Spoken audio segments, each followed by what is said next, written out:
नमस्कार, IND 121 में आपका स्वागत है और मैं हूं आपके साथ नवीन पुरोहित। और आज हमारे साथ चर्चा करने के लिए मौजूद हैं मध्य प्रदेश भारतीय जनता पार्टी के प्रदेश अध्यक्ष नंद कुमार सिंह चौहान साहब।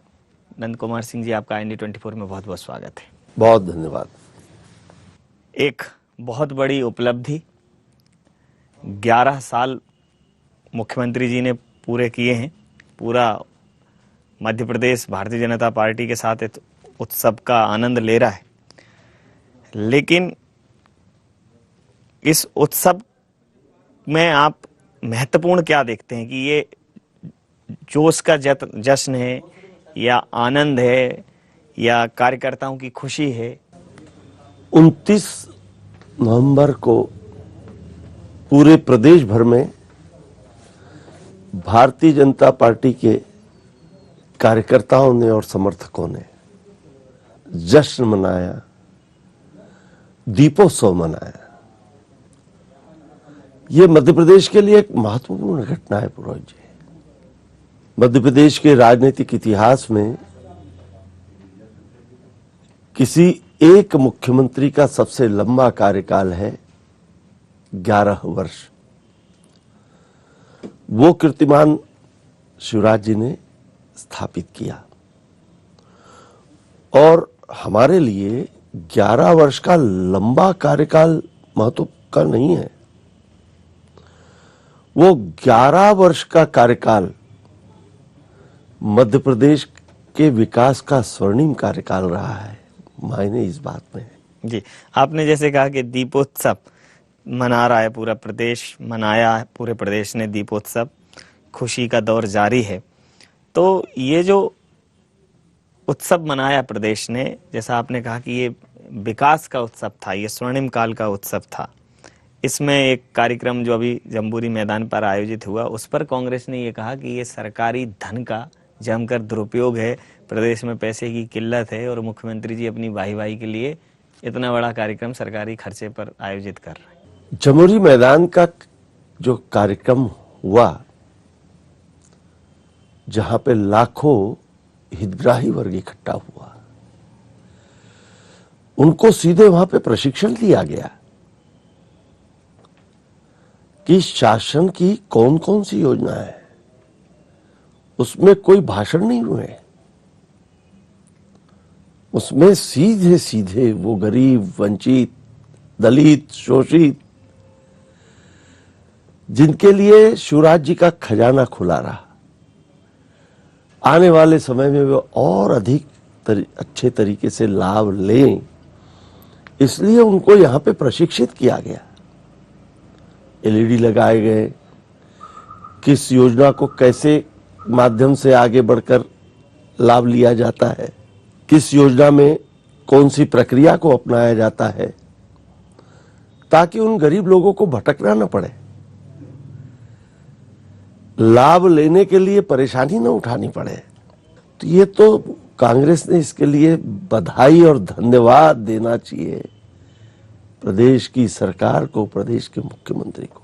एक और महत्वपूर्ण प्रश्न, जिस प्रकार से भगवान राम 12 वर्ष के वनवास के बाद जब अयोध्या में लौटे तो दीपोत्सव मनाया गया। ये मध्य प्रदेश स्वर्णिम काल में वापसी कर गया। आपके अनुसार भारतीय जनता पार्टी जिस प्रकार से दावा करती है कि बीमारू से विकसित काल में प्रवेश कर गया, तो आप ये दीपोत्सव मना रहे हैं। लेकिन मुख्यमंत्री जी का शहडोल के दौरान ये कहना कि मुख्यमंत्री बनना आसान नहीं है, मुख्यमंत्री कांटों भरा ताज होता है मुख्यमंत्री का पद, और 18 घंटे काम करते करते मैं थक गया हूँ। तो विपक्ष ने उस दौरान ये चुटकी ली थी कि ये प्रयाण करने वाली दिशा में अब ये शब्द बोल रहे हैं और आपकी वहां जीत हुई। तो मुख्यमंत्री जी के उस मनोभावों को किस संदर्भ में देखते हैं आप? ये शहडोल के चुनाव में ही नहीं,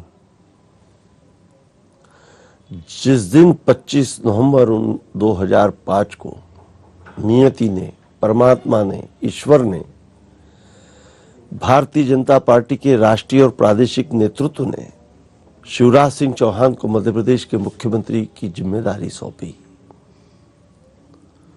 उसी दिन उस धरती पुत्र किसान के बेटे ने, जो छोटे से गांव से निकलकर अपनी सामाजिक राजनीतिक यात्रा करते हुए श्यामला हिल्स तक पहुंचा।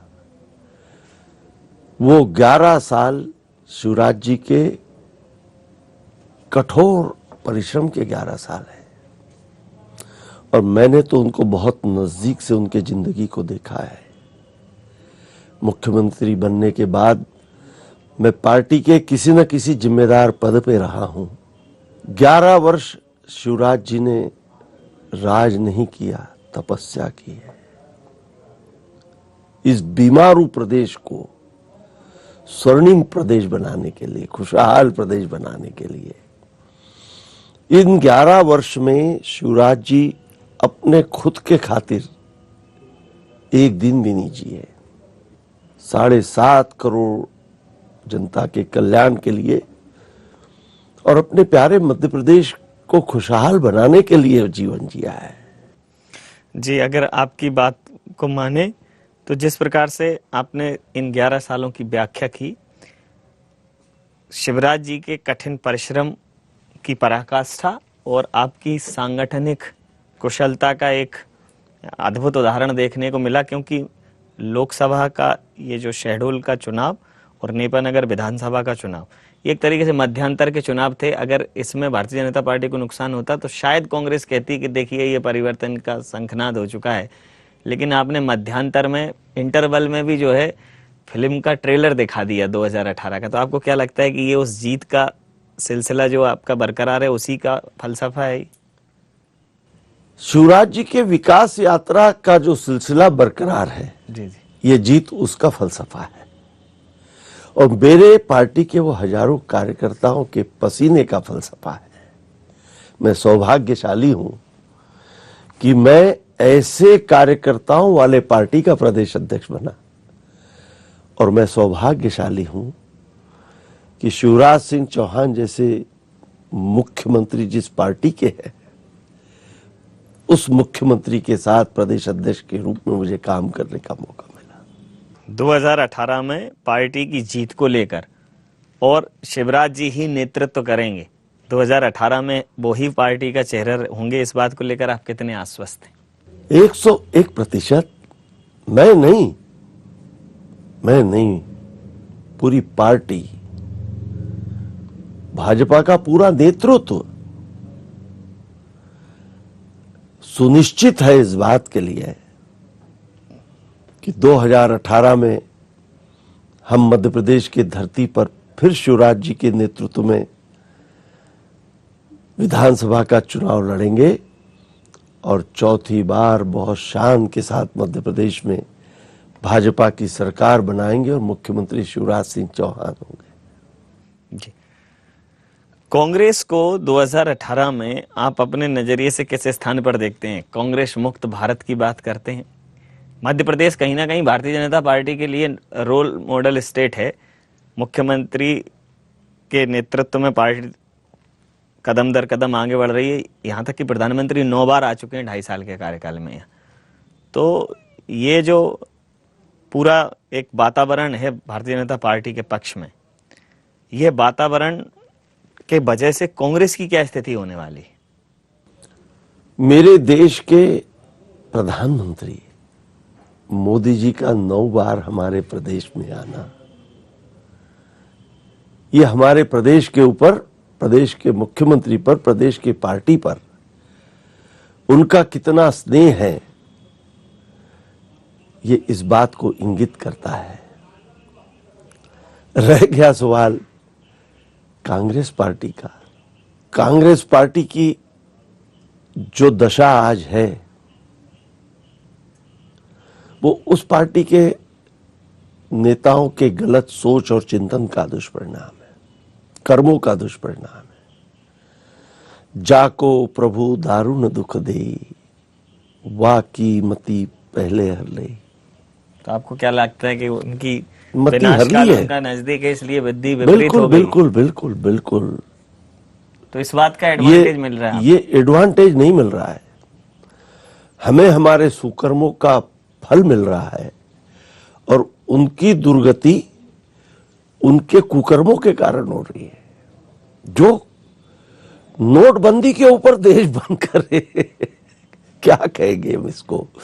दो चीजें आप देख ले, 500,000 के नोट बंद, ये देश के मजबूत प्रधानमंत्री का इस देश के खातिर कितना बड़ा फैसला है, और इसका विरोध कांग्रेस करे और लोग करे। साफ हो गई दुनिया के सामने दो चीजें, कांग्रेस का हाथ काला धन वालों के साथ और कांग्रेस का हाथ दाऊद जैसे नकली नोट छापने वालों के साथ। तो जैसा ये जो नोटबंदी को आप काले धन को रोकने की दिशा में कितना कारगर कदम मानते? बहुत बड़ा कदम है। इस देश में हजारों करोड़ रुपया काला धन जो बैंकों में नहीं रखा जा सकता और जो घरों में रखकर सड़ रहा था, देश की अर्थव्यवस्था को घून की तरह लील रहा था, उसके साथ ही हजारों करोड़ रुपए नकली नोट पाकिस्तान के रास्ते से छप के हमारे हिंदुस्तान में फेक करेंसी आई, जो हमारे अर्थव्यवस्था को तबाह कर रही थी,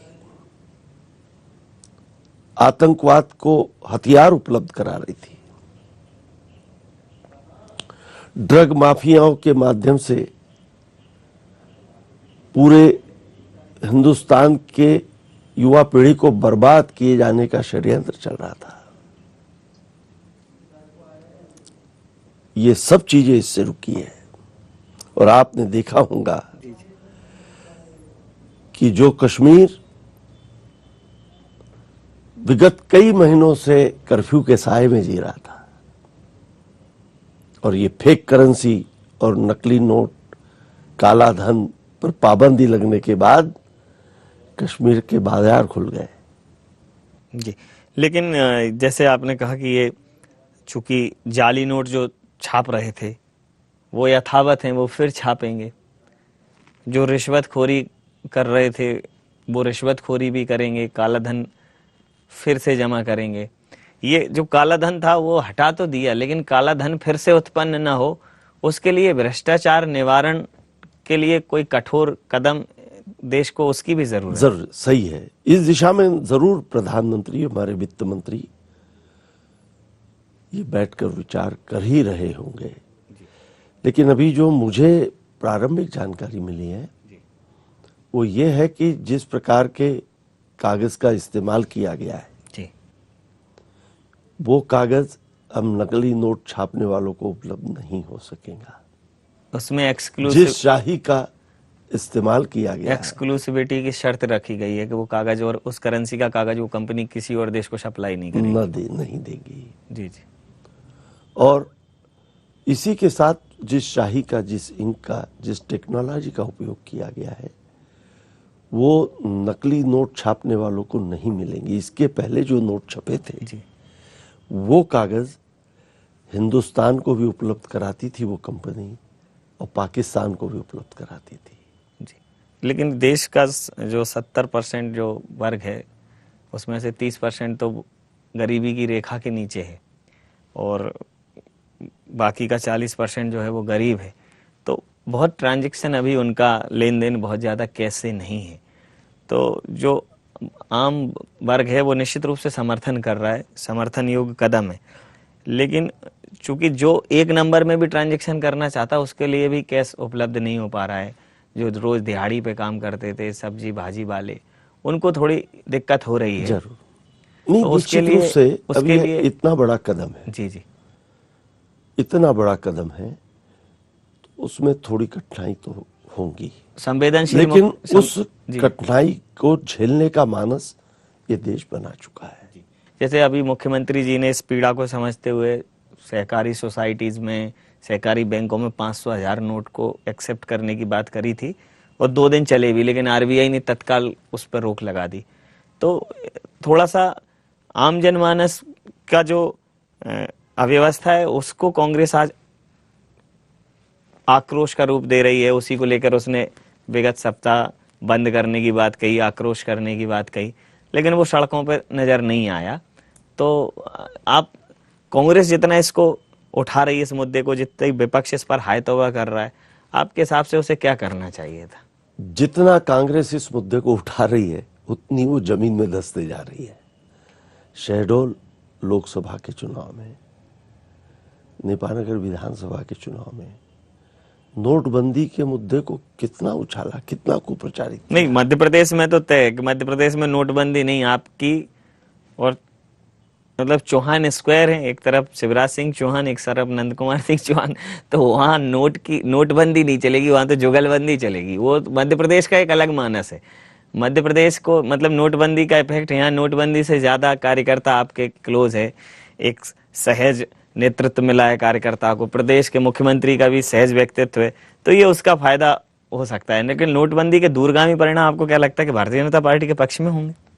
निश्चित रूप से देश के पक्ष में होंगे। देखिए, मोदी जी ने एक बात बहुत मार्के की बात कही है, एक पॉलिटिशियन होते हुए भी, कि मैं देश बनाने के लिए प्रधानमंत्री बना हूं, मेरी प्राथमिकता है देश, और उसके लिए देश हित में मुझे कुछ कड़वे फैसले भी करने होंगे, और वो फैसला उन्होंने अभी किया है। आने वाले समय में कुछ कठिनाई देश महसूस कर रहा है, निश्चित रूप से कर रहा है, लेकिन इसके रास्ते निकलेंगे। और मैं तो कांग्रेस को कहूंगा कि एक दौर था आप ही के समय में, राशन की दुकानों पर कितनी लंबी कतारें लगती थी, दिन भर राशन लेने के लिए गरीब धूप में तपता खड़ा रहता था। मेरी इन आंखों ने देखा है वो नजारा। अब 8-15 दिन, कुछ दिन नई करेंसी छपकर मार्केट में आएंगी, बैंकों में आएंगी, पुराने नोट ईमानदार लोगों के घर में जो रखे हैं वो बदल कर उन्हें नए नोट दिए जाएंगे। तब तक के लिए कुछ कठिनाई और परेशानी होगी, तात्कालिक परेशानी हो सकती है, तात्कालिक होंगी। और काला धन बंद होना ये तो देश के लिए हितकारी बात है। बड़ी मात्रा में इसमें काला धन जो अर्थव्यवस्था को लिल रहा था वो चलन के बाहर होगा, एक फेक करेंसी बाहर होंगी, ये उससे बड़ा लाभ है, उससे बड़ा लाभ है। तो ये जो एक कठोर निर्णय है, जैसा आपने कहा कि मतलब ये पार्टी को इसमें द्वितीय स्थान पर रखा गया, प्राथमिकता दी गई कि नहीं, चाहे एक डिसीजन इसमें अगर हमें थोड़ा बहुत नुकसान भी उठाना पड़े तो उठाएंगे। इस दृढ़ता को प्रधानमंत्री जी ने दिखाया। लेकिन इस पूरे मसले पर देश के प्रसिद्ध अर्थशास्त्री, विश्व में जाने माने अर्थशास्त्री, देश के पूर्व प्रधानमंत्री मनमोहन सिंह जी जो कभी कभार ही बोलते थे, वो बोले और उन्होंने कहा कि इससे अर्थव्यवस्था लड़खड़ाएगी और करीब 2% जो विकास की रफ्तार है वो नीचे चली जाएगी। जेटली जी कह रहे हैं 2% ऊपर जाएगी। ये 2 का आंकड़ा तो जनता इसमें भ्रमित है। आपको क्या लगता है कि मनमोहन सिंह जी जो बोले हैं वो एक अर्थशास्त्री के तौर पे बोले हैं या विपक्ष ने उन्हें स्टंट के तौर पर प्रदर्शित करके ये बात कहलवा दी? 2 चीजें आप समझ लें जी। ये दुर्भाग्य कहे देश का, मनमोहन सिंह जी के 10 वर्ष के यूपीए 1 और यूपीए 2 जी के काल में इस देश में जितना ब्लैक मनी पैदा हुआ वो कभी किसी प्रधानमंत्री के काल में नहीं हुआ। कोलगेट घोटाला, 2G 3G घोटाला, टेलीफोन घोटाला, कॉमनवेल्थ, हजारों लाखों करोड़ के, सैकड़ों करोड़ में नहीं, ये भी देश के इतिहास में पहली बार हुआ जी कि भारत सरकार के मंत्री सरकार की वजह से नहीं, अदालतों की हस्तक्षेप की वजह से पकड़ाए, धराए और मंत्री के पद से सीधे जेल पहुंच गए। जी। ए राजा, सुरेश कलमाड़ी, क्या कहेंगे इसको? तो जो उन्होंने बोला वो, मैं मनमोहन सिंह जी की बात से सहमत नहीं हूं। जी जी, अरुण जेटली जो कह रहे हैं, जी देश की अर्थव्यवस्था और अधिक मजबूत होंगी। जी। इस प्रकार का जो एक निर्णय देश के प्रधानमंत्री ने लिया, मुख्यमंत्री जी ने उनकी तारीफ की, पूरी पार्टी उनके साथ खड़ी है और पार्टी इस विश्वास के साथ खड़ी है कि देश उनके साथ खड़ा है। और बहुत विरोध के बाद कोई भी पार्टी जो है बंद का साहस भी नहीं कर पाई, बंद की बात की, फिर आक्रोश भी की, फिर आक्रोश भी नहीं दिखा पाए। तो भारतीय जनता पार्टी एक सशक्त स्थिति में दिख रही है देश में। तो ये सशक्त जो स्थिति है, इसका प्रदर्शन उत्तर प्रदेश के चुनावों में भी मिलेगा। निश्चित रूप से मिलेगा, जरूर मिलेगा। और मैंने पहले भी आपसे कहा कि मोदी जी के निर्णयों में देश पहले है, देश पहले। अच्छे कदम का लाभ हमको यूपी चुनाव में मिलेगा जी। लेकिन मोदी जी जो भी निर्णय करते हैं वो पॉलिटिकल राजनीतिक लाभ उनके नजरों में नहीं रहता, राजनीतिक हित उनके नजरों में नहीं है, देश हित उनके नजरों में। मध्य प्रदेश में अभी कुछ समय पहले जब सरकार ने अपने 12 साल पूरे किए, शिवराज जी के 10 साल भी पूरे हो गए थे, एक बड़ी बात होती है। उस बीच में प्रदेश के कुछ वरिष्ठ नेताओं ने प्रदेश के नेतृत्व को लेकर सवालिया निशान खड़े किए, कुछ कार्यकर्ताओं ने किया, आपने बड़ी सख्त टिप्पणी की। तो इस तरफ की बात आई कि जो आवाज़ उठाता है उसको कुचल दिया जाता है। तो ये आवाज़ को दबाने वाली बात थी या अनुशासनहीनता को रोकने वाली बात थी? पुरोहित जी, दो चीजें हैं। जी मैं पार्टी का प्रदेश अध्यक्ष हूं, मेरा धर्म है मेरी पार्टी को और मेरी सरकार को बराबर साथ लेके चलना।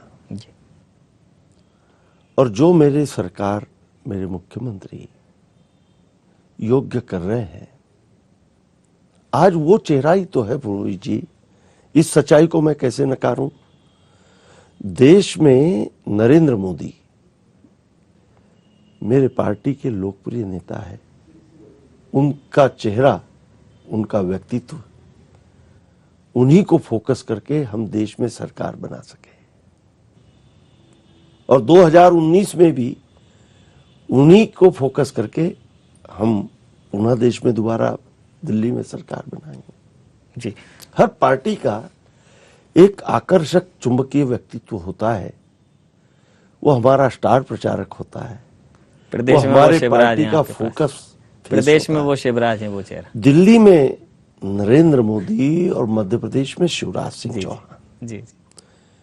ये मेरे पार्टी के एसेट है साहब, मेरे पार्टी की प्रॉपर्टी है ये। हमारा धर्म है इनको जतन से संभाले रखना। क्या बात। एक बड़ा ही आपने रोचक इसका उत्तर दिया। मुझे पहली बार इस प्रश्न का इतना संवेदनशील उत्तर मिला।